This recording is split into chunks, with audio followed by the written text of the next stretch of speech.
Eng ko'p beriladigan savollardan biri bu talaba o'quv kurslarini, LMSdagi o'quv kurslarini tugatgan va sertifikatlarni qanday qilib yuklab olsam bo'ladi degan savolga javobni mana bugungi videoda ko'rsatamiz. Eng avvalo LMSga kirib olishimiz kerak bo'ladi. LMS talabaga kirib olganimizdan so'ng bizda quyidagicha oyna, hammada shunaqa oyna ochiladi.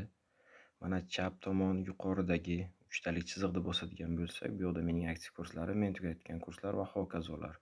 Mening aktiv kurslarimdan talaba kirib, o'ziga kerakli bo'lgan kurslarni o'zlashtirib, bahosini olgandan so'ng mana shu tugmaga qayta bosadi va men tugatgan kurslarga o'tib qolgandan so'ng talabada tugatgan kurslarning mana bu yoqda sertifikatlarini ko'rish mumkin. Ya'ni kim mana shu qatorda kurs nomi, mana tepadagi kursga mas'ul bo'lgan bo'lim, qachondan qachongacha kurs bahosi, o'zlashtirish va hokazolar qatorida sertifikatlar degan bandi ham mavjud. Mana 4621 sonli nimani ko'rishimiz mumkin.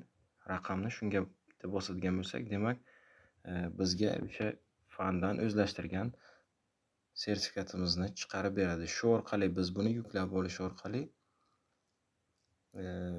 sertifikatni qo'lga kiritishimiz mumkin bo'ladi.